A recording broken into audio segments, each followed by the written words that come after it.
Oh gosh. Hey guys, what's up? Technologics here, and for some reason I've decided to do a review on Sonic 06. Maybe I'm going insane, or it could be because that on this date, November 14th, Sonic 06 was released exactly 10 years ago.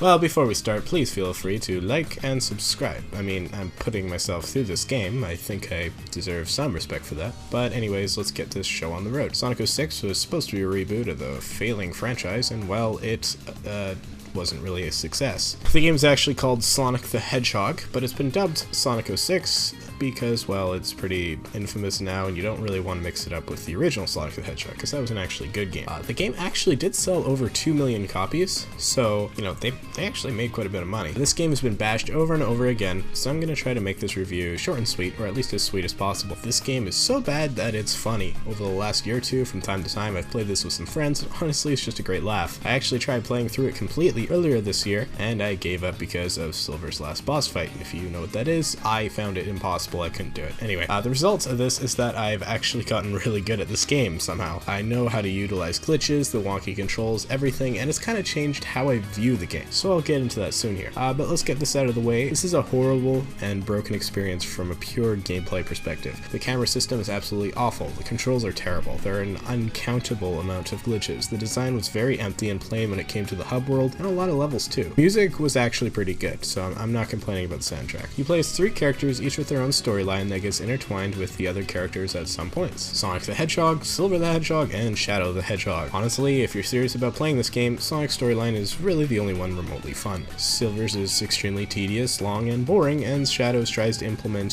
vehicles and other gameplay mechanics that just kind of honestly suck. I really don't want to go over the plot because it's way too convoluted for a kid's game. I'll summarize it pretty quickly here. Basically, Elise is the princess of Soliana, and she gets kidnapped by Eggman, who wants all the Chaos Emeralds or something. Sonic saves her multiple times, so she keeps getting captured again. Silver wants to kill Sonic because he thinks he's the Iblis Trigger. Iblis is the demon monster thingy that is basically the cause of the apocalypse in the future. Oh yeah, Silver's from the future, and travels back in time to find Sonic. Shadow is kind of just there, doing jobs for Gun, or whatever it's called. Honestly, there's not much more to it. It's just, it's a ridiculous, complicated plot, and if you're seriously interested, you can find it on the internet pretty easy. If I'm gonna play a Sonic game like this, I don't mind a story. Like, I actually really enjoyed Sonic Unleashed personally. I know a lot of people didn't like it, but I enjoyed it. For example, but I don't want the story to be this complicated. And time travel, it's just so cheesy and cliche. If you're gonna put that in there, at least try to make it good. If you actually like the storyline, because there are some people out there who do, I can believe it. I can see why people would like it. I'm sorry, I just can't get behind you though. The plot's just, it's too far out for me, but I guess that's just my opinion. So the actual gameplay, again, it's pretty broken, but at least there are a few levels you might enjoy. The train one I remember really liking, for example, and I don't mind the inclusion of Hub World, but it's just way too big for too little substance, and it feels so empty. There are people, but they don't really do anything or say too much. Loading screens are brutal, I'll leave it at that. Oh, and when you do a quest for a citizen, it has to load in one line of dialogue, where they're essentially just saying what they told you originally, and it loads in the actual quest. Why is that a thing? I don't know, but it is. This game has serious development issues. The main problem was how rushed the game was. First off, the Sonic team split into 2 to work on Sonic 06 and Sonic and the Secret Rings, which was also kind of a letdown of a game, which meant that the team had to meet the game's deadline with only half a development team.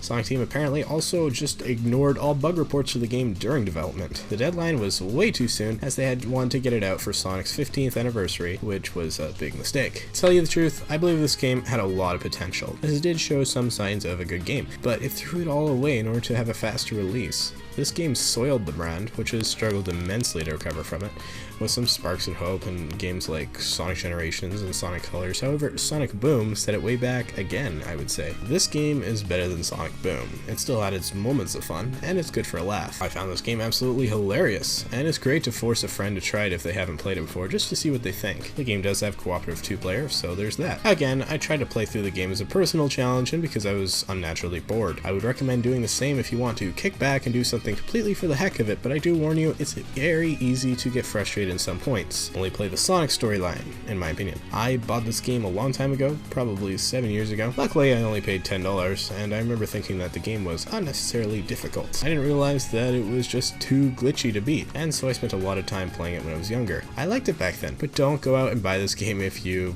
don't already have it, unless you really want to. It's a terrible game that I happen to find very humorous. That's all I got for you guys, honestly. Like, this game, it's funny. I just wanted to do this because it's the 10th anniversary now of it, technically, and I don't know if it deserves all the hate it gets, but it's definitely an infamous game and a pretty important piece, I would say, in video game history. So thanks for watching, guys. I hope you enjoyed. Please leave a like, if only for the fact that I put myself through this disaster, and subscribe for more content just like this. Thanks again, and I'll see you all next time.